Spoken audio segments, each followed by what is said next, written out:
Hi, I'm John Malos. Welcome to this live edition of Connect with me on the showroom floor at Ventura TV on this Thursday morning. Today we're talking politics and the man who wants to take down Devin Nunes, the Republican out of Tulare. He's running against him next year. 436-MeTV option 11. Do call in, do weigh in. Connect with me starts right now. Tonight I want to discuss the importance of the television medium to the American people.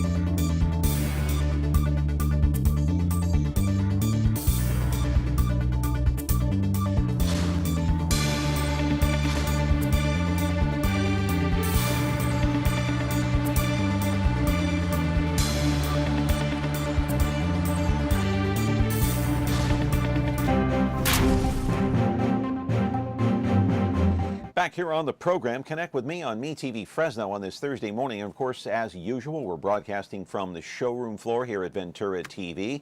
And we do it every Monday through Friday, as you well know. Put up the graphic. You know the channel by now, Comcast Channel 375, as usual. If you don't have Comcast cable, it doesn't matter, my folks. You can get it over the air broadcast with an antenna, 13.1. Comes in very clear, 43.6 as well. If you have an outdoor digital antenna, one you can purchase right here at Ventura TV. Then the replay also comes up at 2 o'clock in the afternoon, 13.6 YouTube, 8 o'clock tonight, 4.6 Biz TV. After that, you can go to our website, Ventura Broadcasting, of course.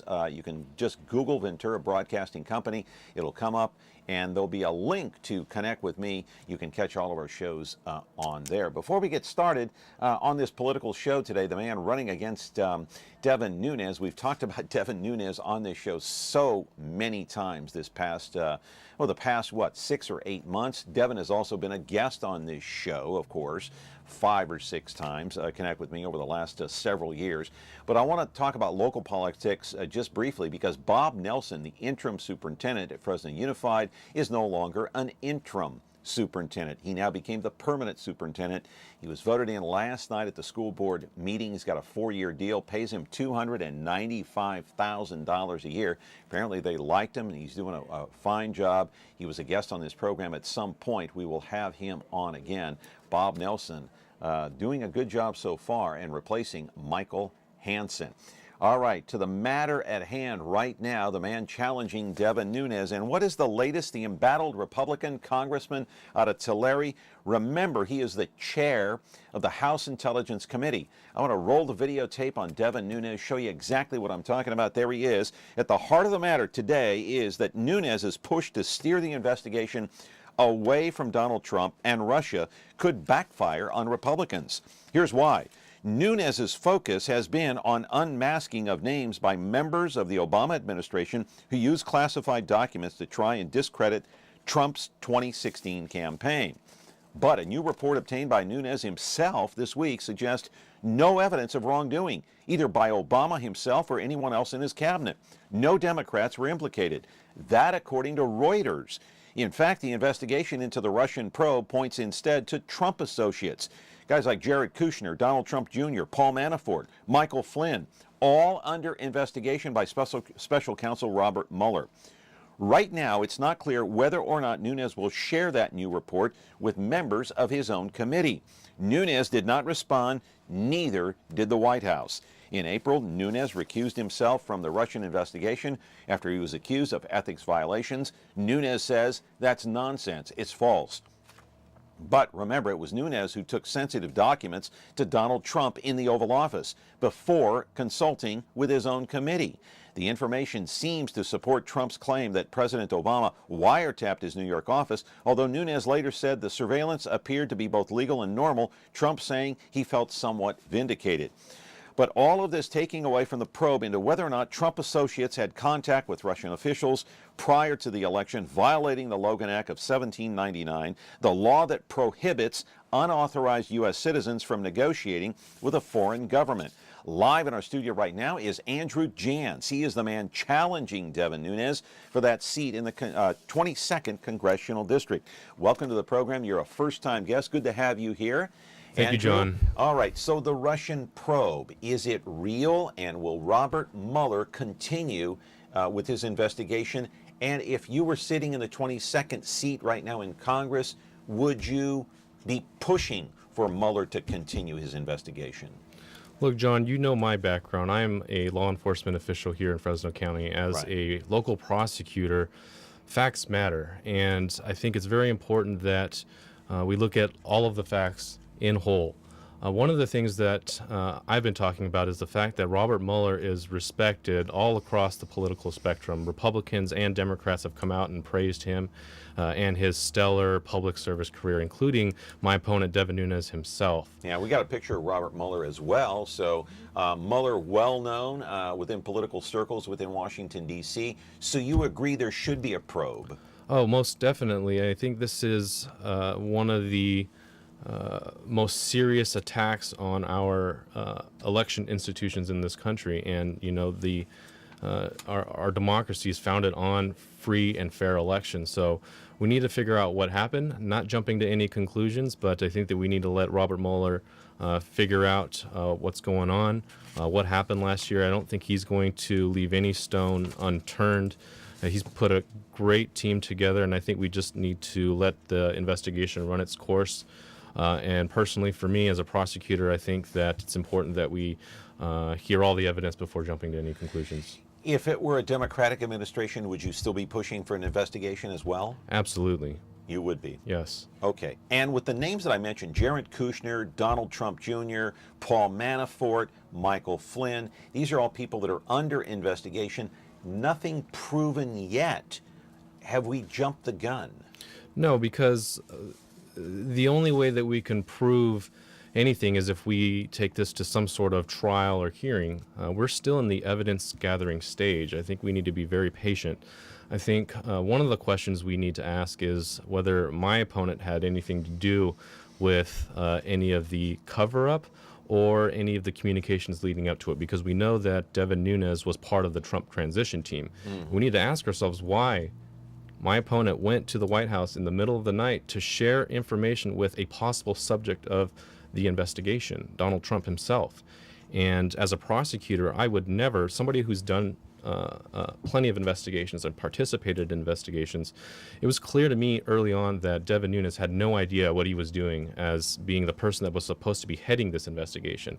And as somebody that's in law enforcement, you never turn over information to the subject of your investigation before the investigation is completed.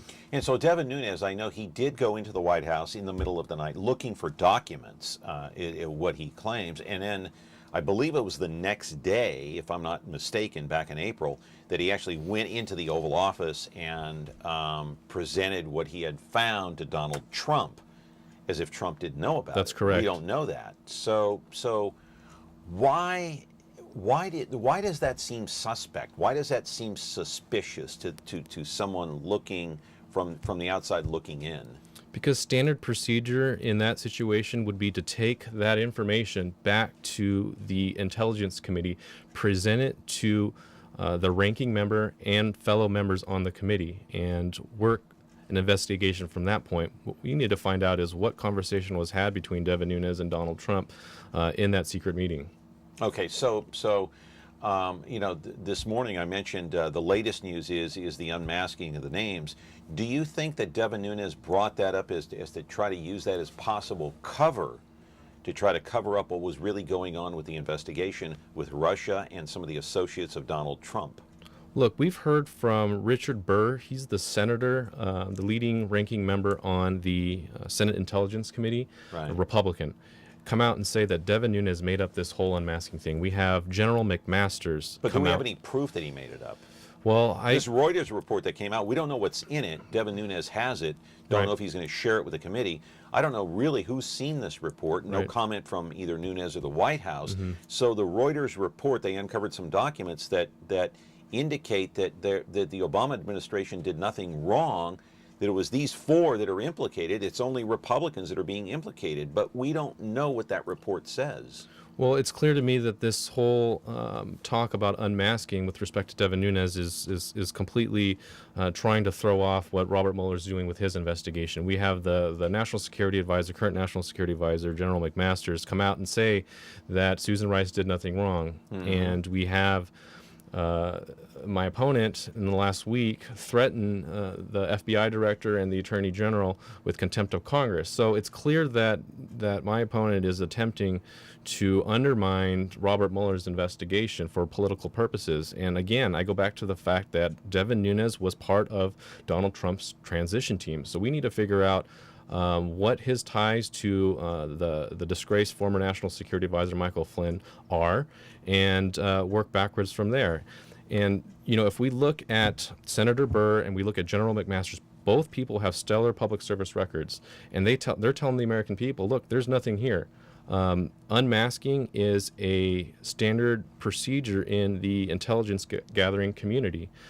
And even if you think that unmasking is some sort of nefarious activity, I would point your viewers to the fact that Devin Nunes, as chairman of the House Intelligence Committee, signed off on a number of unmasking requests himself. And this has been widely reported in the media. Without checking with the committee? Without informing the committee? We don't know if these unmasking requests were generated by Nunes himself or other members of the community, but as chairman of the committee, he is required to sign off on these unmasking requests before they're put into... sign off meaning informing other members of the committee? Sign off with respect to the national security team, who basically, folks in the national security, there are folks that work for the National Security Council that are responsible for the unmasking itself. And so Right. Nunes had to sign off on these requests before they went to the NSA. Should he have informed the committee before he signed off on them, though? If he personally requested himself, yes, I think so. Yeah, and now he could come under investigation by Mueller himself. He recused himself, obviously, from the investigation based on his visit to the White House twice, once in the middle of the night, once to meet with Donald Trump in the Oval Office. So did he do the right thing in recusing himself, in your opinion? And what else can he do at this point? I think he really needs to be careful. I think he needs to honor his recusal and step aside and let Robert Mueller take on this investigation and let it go to completion before he interferes any further. All right, we're going to come back with more of Andrew Janz. He's the man challenging Devin Nunes in the 2018 election in the 22nd congressional district next year. And so I got to point out here, because I want to be fair to Devin Nunes. He's been on this show about a half a dozen times, but back in April, asked him to come on the show, talk to his PIO, Public Information Officer Jack Langer, back in D.C., and there was some confusion there. I even called Jack just about 2 weeks ago. Jack said that during the break, during August, Nunes would not be available to come on this program, even though he's been here before. So that's where it stands. I did reach out to Devin Nunes to try to get him back on this program, to get his take on what's going on and hear from him, but no, it was a no-go from the Nunes camp. 436-MeTV option 11. What do you think? Call in. Who are you voting for next year? Andrew Janz, Devin Nunes? What do you think, folks? Back in a moment. When you like Ventura TV Appliance on Facebook, it's nice. But when you love the Whirlpool appliances we deliver, it's even better. Our website is cool, and it's a good place to start. But you really should touch the merchandise before you buy. Touch the new Whirlpool Ice Collection. It offers a modern style made to create an inspiring kitchen experience. Save big on this Whirlpool Black Ice or White Ice kitchen. Come in to Ventura TV Appliance and touch the merchandise today. When you're looking for KitchenAid innovation and quality, who has the answers, the selection, the price? Ventura TV Appliance. With billions in nationwide appliance buying power, more than Home Depot and Best Buy combined, will help you save. Our low prices on Energy Star qualified KitchenAid appliances save you energy and money, and pay no interest on select models when paid in full within 12 months. Ventura TV Appliance, serving you since 1951. Back here on the program, connect with me, and Andrew Janz is here. By the way, Devin Nunes, elected to Congress in 2002. There's a rookie congressman. He's had 6 terms in office. That district down there mostly takes up Tulare County and parts of Fresno County as well. But he has had 6 consecutive terms. The district is made up mostly of Republicans. You are a Democrat. And this is the most obvious question. I don't know if the Bee has asked you this. I don't know if Channel 24 has asked you this. I know you've been on with Evan Onstad, our good friend over there at Channel 24. How in the world are you going to beat Devin Nunes? Have you got a game plan? Sure. What is it? Can you share it? Right. So, I'm asked a lot about Russia, but I try to focus on the issues when I'm out there. So we have we have a strategy in place. We have a good team behind us. One of the things that we're talking about is the fact that Devin Nunes hasn't held a town hall meeting since 2010, a real town hall meeting. 7 years, huh? And, I'm not talking about fundraisers where people can pay to come in and ask questions. I'm talking about an actual town hall meeting where folks get to ask questions and let their elected official know what issues that they care about. And the folks in this district, I've been crisscrossing this district for the last 5 months, and I've been talking with teachers and farmers, police officers, firemen, physicians. I've been talking to everybody. Hang on, caller. Get to you in a moment. And, the folks on both sides of the aisle are just very hungry for somebody that's going to just listen to them. Devin Nunes during this 7-year period has voted on a number of major pieces of legislation, one of which was the American Health Care Act that happened earlier this year. And as we all know, this piece of legislation was slated to potentially take away health care from over 20 million Americans, 55,000 of whom live in his own district, 12,000 of whom were children. And he didn't talk to a single constituent about this vote. He released a statement saying that he had talked to stakeholders in the industry. And to me, that means that he talked to the insurance companies, the people that line his campaign coffers. So we need somebody that's going to be a champion for the folks that live here and somebody that's going to talk about the issues. And that's what I'm doing. And that's our game plan. Okay, caller, you're on the air. Go ahead. What's your question for Andrew Janz? Yes, my question for Mr. Janz, and I just tuned in, so I'm sorry if I missed this, but I was wondering what Mr. Janz thought about the local elected Republicans that are backing out of the Arpaio event. Ma'am, thank you for your question. This is an issue that I've been talking about since day one, and I don't know if you want to tell your viewers, but yeah, he's coming in on September the 29th, I believe, to have not like a town hall meeting, but a get-together. I guess it's a paid dinner where a lot of local Republicans are opting out. They just don't want to show up. They don't want to be associated with the man, obviously, who many say broke the law down near the border. So Joe Arpaio is going to come to Fresno, like it or not.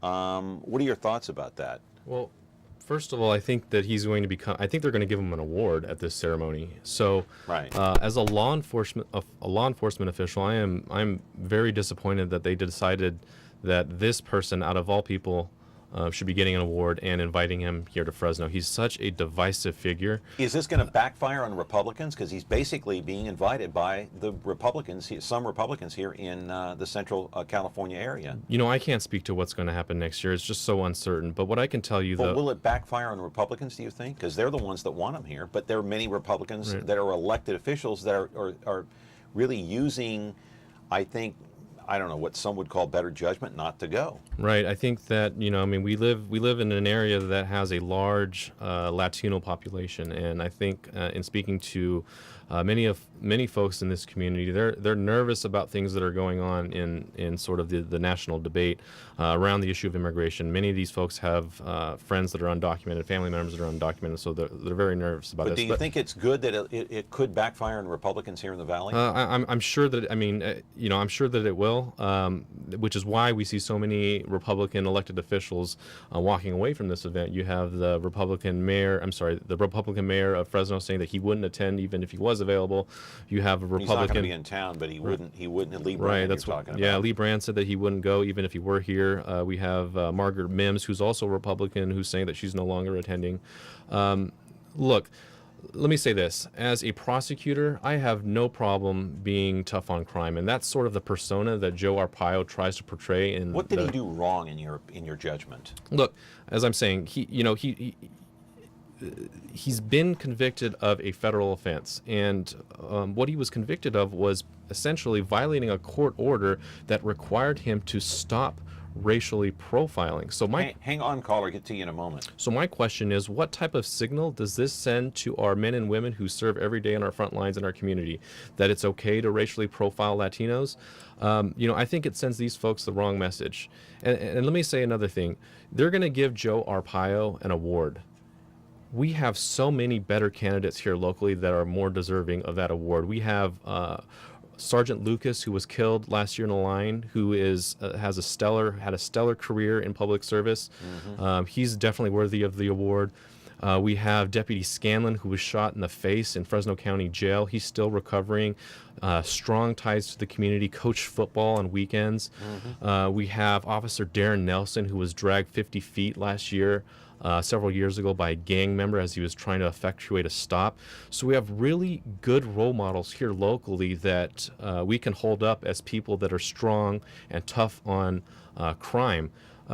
Joe Arpaio just isn't that person. Pardoned by the president, though, Yes. Donald Trump. And a completely political decision. I think that's just red meat that he's trying to feed out to his base. And if you look at national polls, most people think that Donald Trump should not have done that. Joe Arpaio violated the law. He was a terrible sheriff, and his people voted him out. And I want your viewers to know another thing about Joe Arpaio. One of the things that he was attacked for during his last election was botching a number of sexual assault cases, most of them related to sexual assault of children. But most of it related to racial profiling, as you know, as you pointed out. Correct. That's the crux of the issue. Correct, and racial profiling is illegal. And as a prosecutor, I know that if law enforcement officials out in the streets engage in racial profiling, it jeopardizes the case later at trial. Not only that, as I mentioned earlier, it's completely illegal. It's a violation of the 14th Amendment. Okay, caller, you've been patient. Go ahead. You're on the air with Andrew Janz. Let me throw this question to Andrew. We need a new, fresh face, and just hearing him talk about a lot of the issues, I love what he says about all the answers and questions that are directed from John. And that's a thing that we need, not someone that stutters, doesn't know what he's saying or her or whatever. And I think what Donald's done is pulling away from he's always kind of pulled away from the Republicans anyway, but he's kind of backtracking to the Democrats and to get their help too, because a lot of the issues that are towards him and whatever, he's trying to kind of help himself with a lot of Hispanic voters, especially with African Americans. But Andrew, I firmly believe that you keep saying the things that you are, and you are one person that can do it because of the new fresh face. Hillary, she lost a lot of votes. She lost it herself, and Democrats are not going to go back again to that kind of an atmosphere. As far as Donald, they made a bad decision as far as him being elected president. But we have to live with it. But I pray and hope that you're going to be the one that Democrats are going to be answering to the coming years. So I'm going to be pulling for you. So don't give up. It takes money, but you'll get backing. Thank you. All right. Thank you, caller. I appreciate it. Great call in your favor there. Let me ask you, though, before I go to break, I need to ask you a series of questions here, just because. Just sit tight. Don't get rattled there, because I want to know how you're going to beat this guy. Does he have any weaknesses? He's got money. He's got name recognition. He's been in office since 2002. He seems, and the district is primarily Republican. He's done maybe some things that you don't agree with, Democrats don't agree with, and questionable moves, like going to the White House, like involving himself in this Russian probe. So how do you beat a guy like this? I want to know what your strategy is. I want to know what your game plan is. Is Devin Nunes unbeatable? No, I think that this notion that he's unbeatable is really a myth. And I'm really... Do you get a lot of that? No, well, here's people ask you that quite often. Sure, people ask all the time, but here's the thing.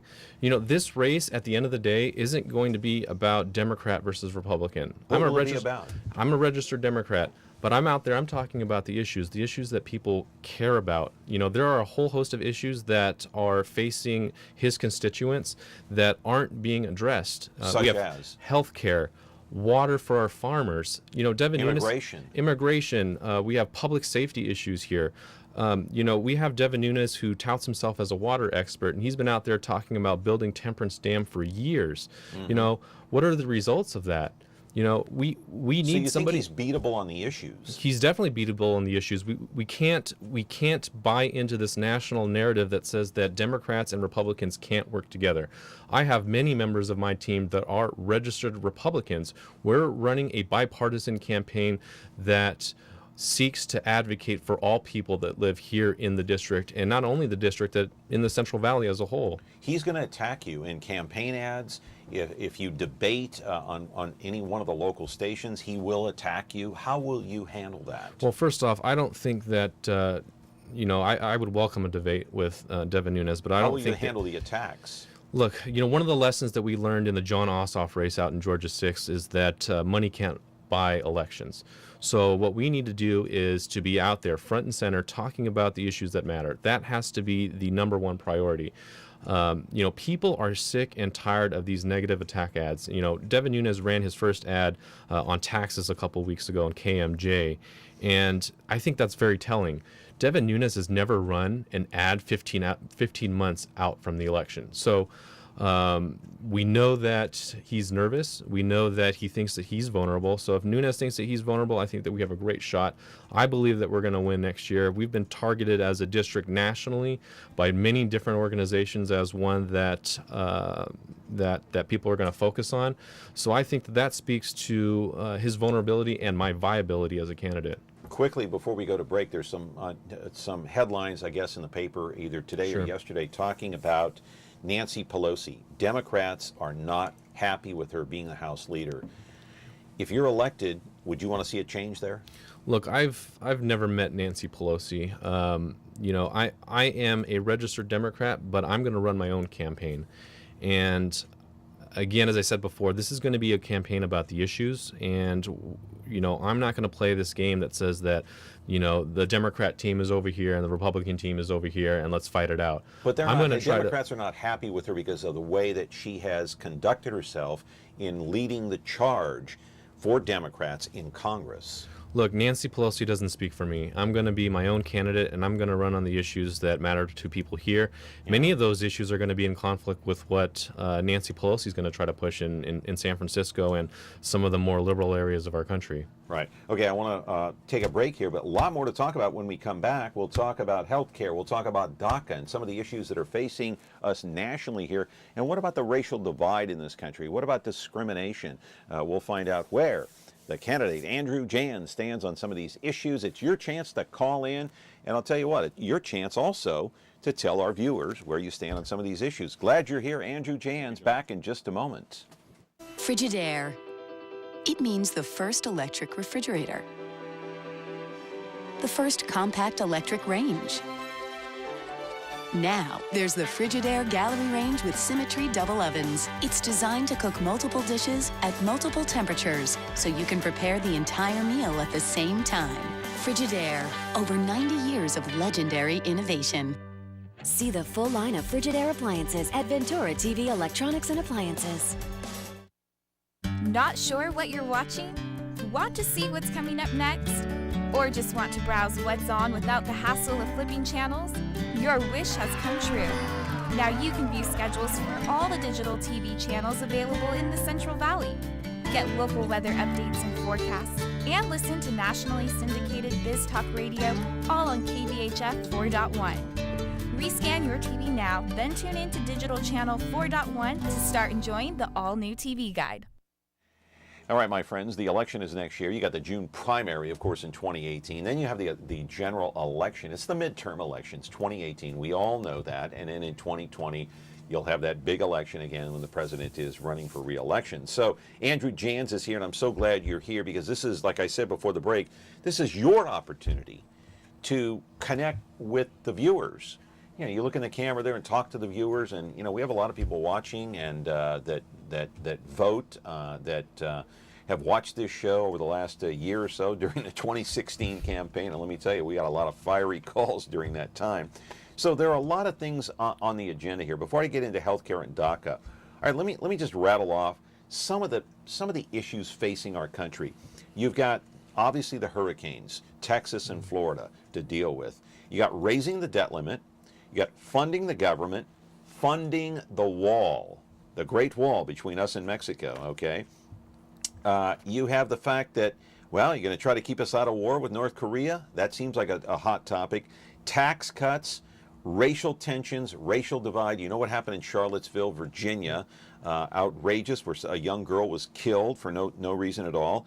And then you have DACA and healthcare. Out of all these items, Andrew, that I mentioned, which one tops the list, in your opinion, as a candidate? And looking on the outside, looking in now, but if you were in there, what would be number one? Well, I think from a national security perspective, I think the North Korea threat is very grave. I think we need serious folks in Washington that know what they're doing, people that are credible, people that know the area and know the region.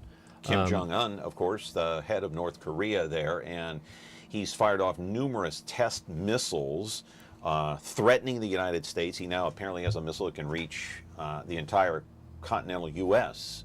What would you do about him? Look, I think that the current situation that we're in is a demonstration of failure across different and many administrations, and these are Republican and Democratic administrations.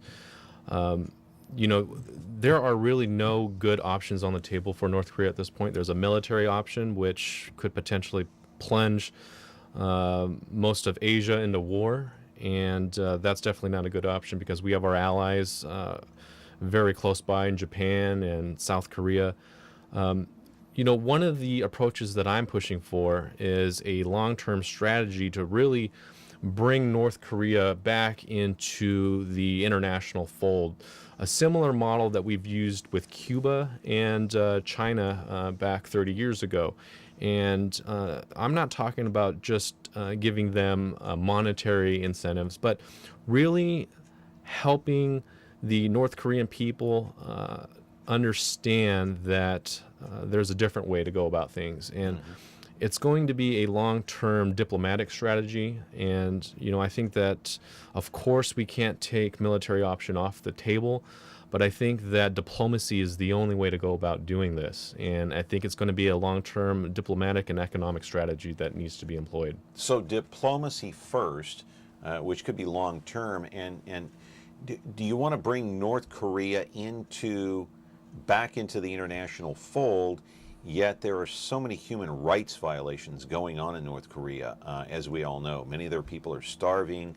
Many of their people are slaughtered. They're murdered. You know what they did to one of the American students that was over there within the last couple of years. How do you become diplomatic with a country that we so vehemently disagree with and have for so long? You know, I think the key is always China and getting them to convince North Korea through either economic sanctions or diplomatic strategies to get them to come around. And there's things that China can do that will, I think, help alleviate that situation. And again, I think it's got to be a long-term strategy. And, you know, we just can't go about business as usual as we've been doing for the last 30 years. We need to try a new approach, a new diplomatic approach. And I think involving China has to be key. Yeah, and hopefully he doesn't thumb our nose at us when we say, look, we want to bring you into the fold, but these are some of the things that you're going to have to adhere to. Right. You know, you can't starve your own people. Right. You can't kill off someone because you disagree with them, imprison somebody because you disagree with them. The human rights factor has to be played into. So, you know, it's difficult to deal with somebody who just thumbs their nose and does what they want, right? Right. I think we definitely need to focus on those issues. And, you know, one of the things that I've been talking about is the fact that we've walked away from a number of international agreements in the last 6 months. And, you know, that creates problems when we try to negotiate with countries. And, you know, we need to be a country that honors our agreements, and or else I think that it'll impact us negatively in the long term. Okay.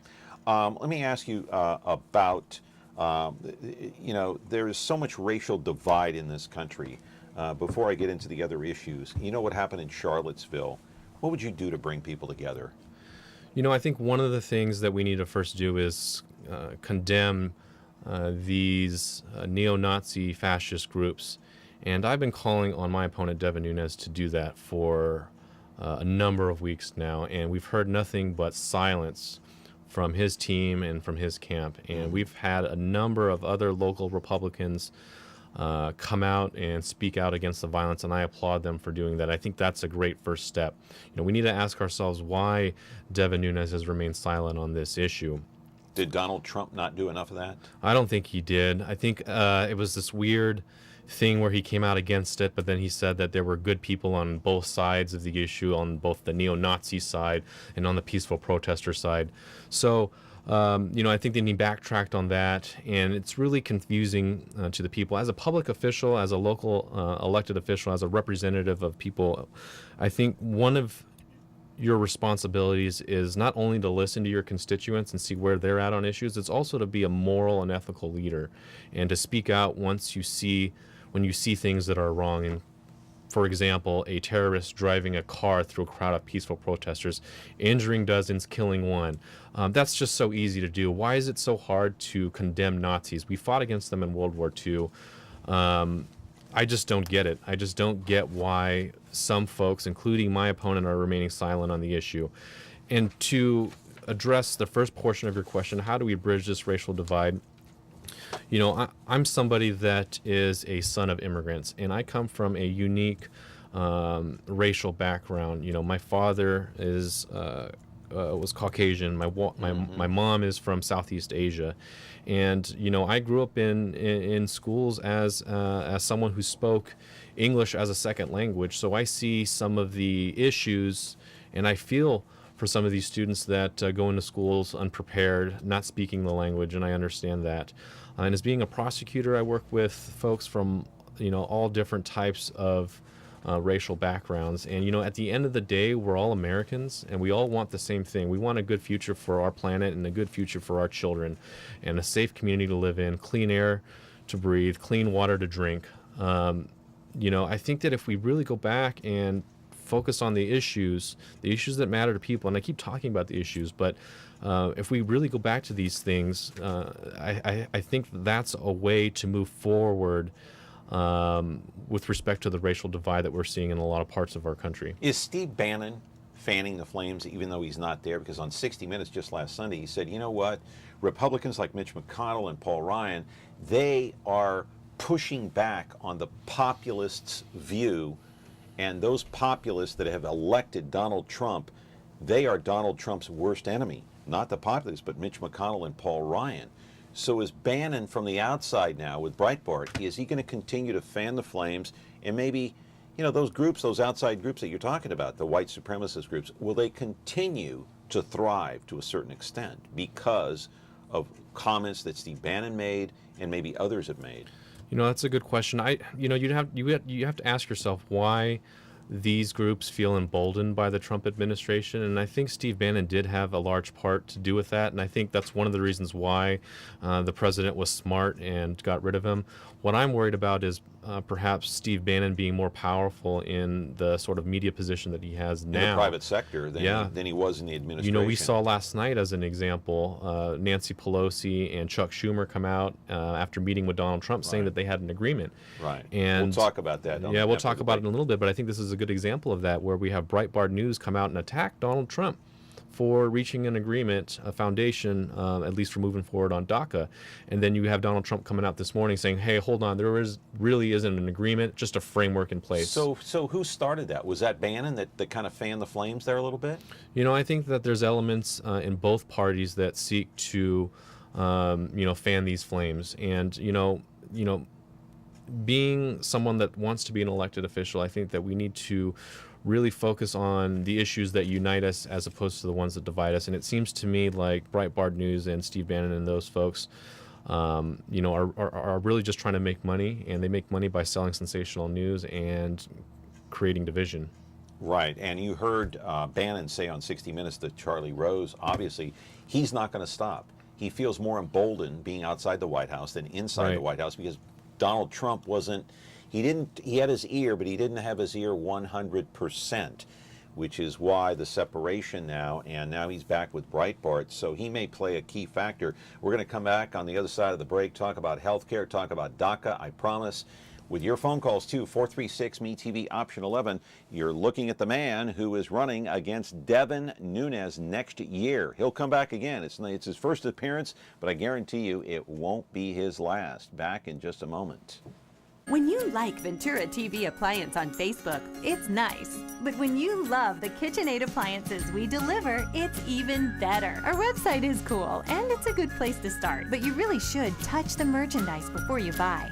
Save big with KitchenAid. Right now, get up to a $1,000 prepaid MasterCard when you purchase select KitchenAid appliances. Get the best selection, price, and service in town without waiting. Come in to Ventura TV Appliance and touch the merchandise today. Well, number one, the compassionate thing to do is to give these kids legal status, let them become citizens. They're all non-felons. They have no other country to go to. They came here as young children. They've lived their life in America, and they would add great value to our country. So that's the right thing to do regarding the kids. In terms of the law, 10 attorney generals filed a lawsuit, excuse me, today, suggesting that DACA was unconstitutional. They were going to win in court. DAPA, the legalization of their parents, was struck down by the federal court. So what prompted this was actions by 10 Republican attorney generals to challenge the constitutionality of a DACA. They were going to win, so I think the president made the right decision by giving us 6 months. All right, Lindsey Graham talking to the Today Show about DACA last week, talking about ending that program. That's what Donald Trump did. He said it was unconstitutional. It was signed by President Obama back in 2012. It was an executive order. DACA stands for Deferred Action for Childhood Arrivals. Prior to the age of 16, of course, they came here with their parents, unbeknownst to them, right, at the time, or Right. some of them, actually. And so there are about 800,000 around the nation. About 18,000 of those DACA students or people here in the Central Valley that it affects. You saw on the front page of the Fresno Bee just a couple of days ago or yesterday, let me hold this up. 3 students at Edison High School were going to walk out on the flag salute. They were stopped, and so now Fresno Unified and Bob Nelson, their interim superintendent, now their permanent superintendent, created what is called a Dream Resource Center, so they can learn how to become citizens. They can learn to reapply for DACA status. What do you think about this? Because now overnight, as you mentioned, Pelosi, Schumer met with the president in the Oval Office. Pelosi and Schumer came out and said, hey, we struck a new deal on DACA. You know, these kids can stay here now. The president tweets out this morning, what do you mean? There's no deal, and it's not connected to the wall. The wall's going to come later. Don't worry about it. But now there's a dispute as to what the agreement was, if any, last night at a White House dinner between Trump, Pelosi, and Schumer. Right. What do you make of all this? Are you in favor of DACA, first of all? Yes, to be honest with you, I've been someone that has been a supporter of Dreamers for years. When I was in college, I was a student body president at my college, and one of the issues that I worked on was the California Dream Act, and which passed into law, I think, around 2009, 2010. So I've been a longtime supporter of Dreamers, and I was surprised to see this past week that my opponent, Devin Nunes, came out in favor of Dreamers when his voting record actually says the exact opposite. In 2010, we checked out his voting record. He voted against the Dream Act, which required the then President Obama, to pass this executive order, which you pointed out is probably unconstitutional, as a patchwork effort to help these folks that, as you indicated, were brought here by no choice of their own. I think they definitely should stay. Studies have shown that they are a strong contributor to our economy. They pay taxes. They go through vigorous background checks, and they have to renew their status every couple years or so. So these are folks that are working in our economy. They're paying taxes. They're hiring people. They're going to school. And these are the types of folks that we want to encourage to come to the United States of America. And many of these folks deserve legal status, and I'm heartened to see that folks on both sides of the aisle are coming together on this issue. We see Representative Valadeo Jeff Denham up in California 10 all come out in support of Dreamers, and I think that we have a good shot of creating legislation that will provide legal status to these folks, which we desperately need. And let me say one more thing. Yeah. You know, we have a unique opportunity at this time when we have people from all different political parties coming together on an issue. Let's not squander this opportunity. Okay. Call coming in. Good morning. Thanks for calling. You're on with Andrew Janz, running against Devin Nunes next year. What's your question? Yeah, you say that the Dreamers have affected a positive manner. What about these kids in the rural areas and some of our adults that can't afford to go to college, and also economically these jobs that the Dreamers are handling and that they claim that the American kids do not want to work? In my experience, I'm seeing a whole totally different way how it's all being carried. And is this to go ahead and further your voting agenda to swing it in your favor with the leftists? And I would like to hear you answer that. Go ahead. Yeah, I'll start off by saying that, again, I don't think that this is a left issue versus right issue. I think people from both parties, we just heard a segment from Senator Graham saying that we need to help these folks. I think that there's a misunderstanding with some folks out in the public about Dreamers versus folks that aren't part of the Dreamer program, the DACA program, the DACA recipients. There are folks that are undocumented that are living in the shadows and haven't come forward, and I think that the caller might be alluding to some of the folks that are working out in the fields and working sort of in the shadows. And those aren't the DACA recipients that we're talking about. No. The people that we're talking about, the Dreamers, came here under the age of 16, right? Prior to 2012, and so it was signed into executive order. There are only 800,000 of them across the country, 18,000 here. So that brings the question. Before I go to break, immigration reform. We've heard that over and over again from both Democrats and Republicans. President Trump saying, I'm ending DACA. You've got 6 months to come up with an immigration reform plan. Congress, Republicans and Democrats, do it. What would your plan be to reform immigration? How would you reform it? You know, I think that with Trump setting this deadline, I think that it puts a lot of pressure on politicians, and I'm actually glad to see that many of them are coming out and saying that they want to have a bipartisan, comprehensive approach. We definitely need to secure our borders, number one. But at the same time, we need to address all the other issues about legal status. You know, most of the people that stay here and become undocumented are because they overstay their visas, and we need to definitely address that issue as well. Okay. But my approach would definitely be a bipartisan, comprehensive approach. We need to work with folks on both sides of the aisle, and again, not make this a leftist issue versus people on the right. We need to come together, and we need to have leaders like Lindsey Graham, who's willing to reach across the political aisle and get folks to vote to figure out this really tough issue. How do you secure our borders without building a wall? Look, you know, we have folks that believe that building a wall will end the issue of undocumented folks coming here. And as I mentioned earlier, most people that are illegal immigrants don't come through using that avenue. They come here on a visa, and they overstay their visa, and they end up staying here. That's the majority. Yes. So what we need to do is fund programs that increase border security. You know, some parts of the border might need some sort of barrier or fencing. I'm fine with that. How about keeping track, like a tracking device on some immigrants that come in to make sure when their visas expire? Are you would be in favor of that or no? You know what? I'm not sure. I haven't looked at that issue. I would have concerns regarding privacy. I know that they're not American citizens, but the Constitution protects all people that are here in the United States. I'd be very concerned about putting trackers on anybody. Okay. So I have some concerns about that. But you're against the wall. Yes, I think that it's a complete waste of money, and I think that if we do want to build the wall, I think we need to go back to Donald Trump's promise. You know, he said that he'd find payment for the wall that wouldn't strap the American taxpayer with this Right.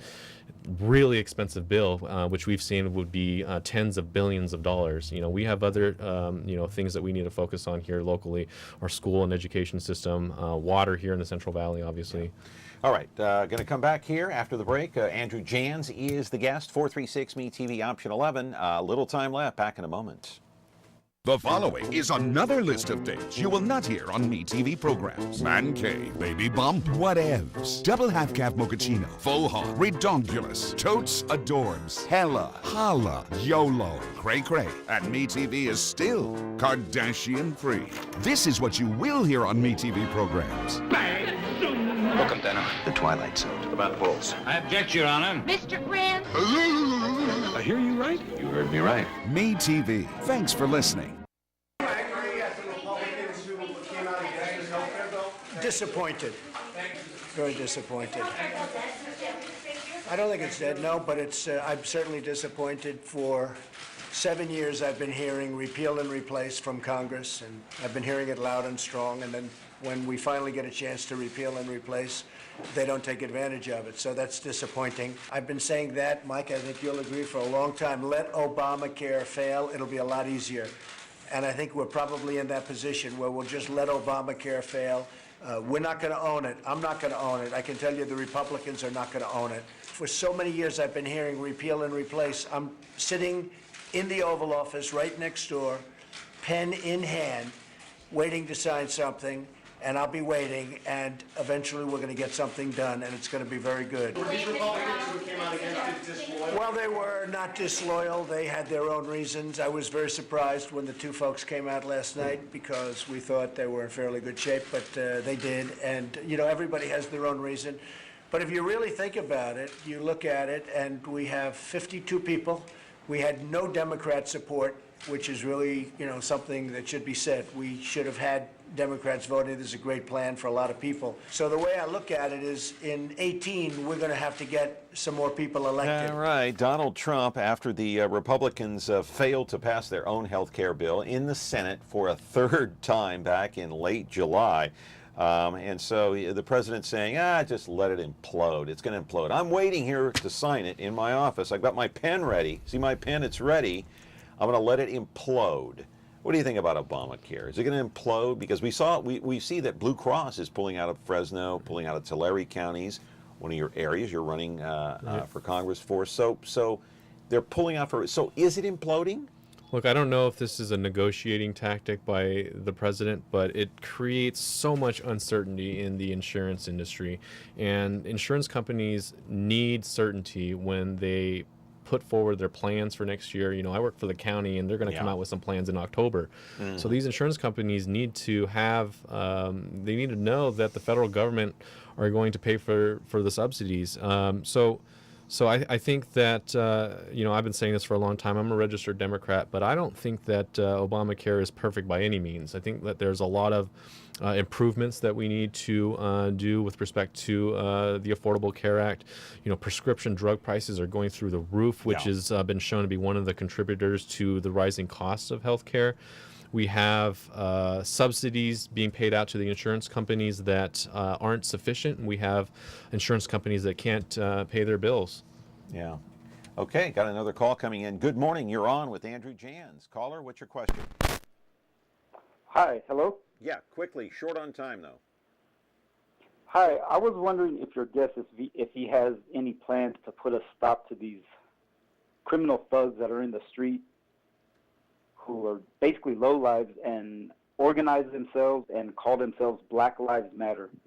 I wonder what plans does he have to stop them? Because from what I see, they're the ones who are rioting in the streets, tearing the place up.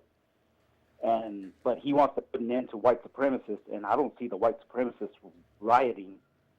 It's the Black Lives Matter that do that. Okay, thank you. Well, the white supremacists did in Charlottesville, Virginia. They have in other places.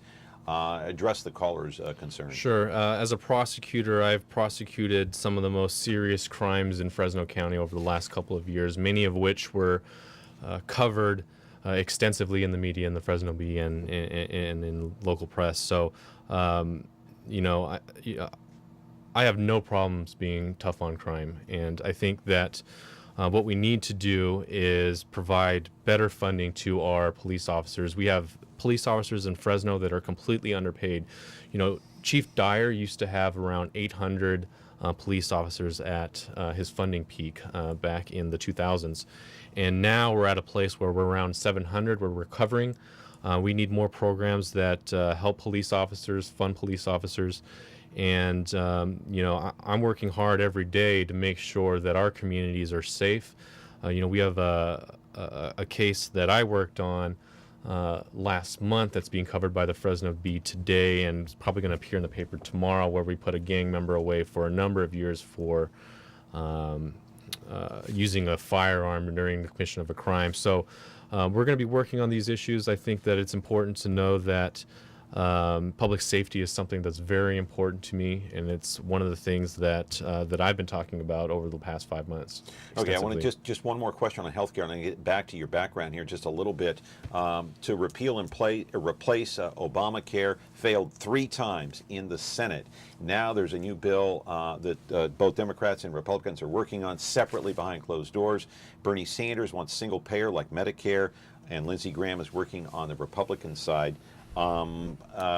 You're in favor, I just want to get clear, yes or no, you're in favor of keeping Obamacare and fixing it, am I right? That's correct. Okay, all right.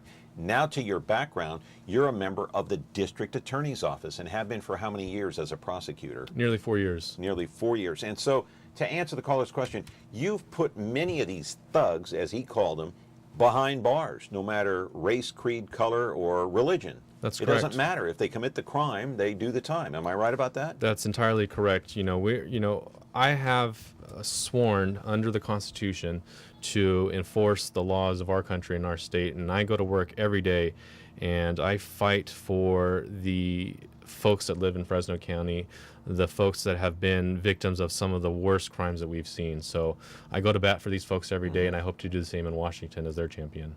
Okay, you got a couple of minutes left, and you can look into the corner camera there and just tell the folks what you'd like to do and how you're going to beat Devin Nunes, and if you do, what you'd like to change about District 22, the congressional district, which has what, about, how many Hispanics in that? About 55,000? Yeah, it's about 45% of the voting electorate. Okay, so what would you do to help some of those people? And you got 2 minutes on your own. You can look in the camera there and just give the voters out there, potential voters, a sense of who you are. Sure, John. Thank you. Look, folks, this election next year isn't going to be about Russia. It's not going to be about my opponent's failures on the Intelligence Committee. This election next year is going to be really about your interests, the issues that you care about. And I've been crisscrossing this district for the past 5 months, and I've been meeting with people from all political spectrums, Republicans and Democrats and independents. I've been meeting with farmers, with teachers, with firefighters, with doctors. We all face the same issues. We all want a society and a community that takes care of everyone else, that takes care of our children. And I'm going to focus on these issues. And front and center is definitely going to be healthcare, because we need a system of healthcare that is a quality system and is affordable. I want to get as many people covered as possible. I don't care what the plan is called. I want to get as many people covered as possible. We need to address the issues that are afflicting our farmers. You know, for far too long, we've been okay with the status quo. You know, we were just out of a 5 to 6 year drought. And my opponent, Devin Nunes, hasn't provided on his promise to create water infrastructure. And if I'm elected, I promise to work on these issues related to water and tackle these issues. Fresno County and Tulare counties have some of the most contaminated water in the nation, some of which that rivals even Flint, Michigan during the height of the lead contamination crisis. So these are issues that my opponent isn't talking about. So I'm going to be out there and I'm going to talk about these issues. And at the end of the day, this election is not about Democrat versus Republican. It is about the issues, and I'm going to go out there and be your champion if you elect me to Washington. Andrew Janz, thank you very much. Come back again. Thank you, John. Thanks for having me. Yeah, it was a pleasure to hear from you and get to know who you are. I appreciate it. Thank you. All right. We'll see more of Andrew Janz down the road on this program. See you tomorrow with another edition of Connect with Me. Have a great day.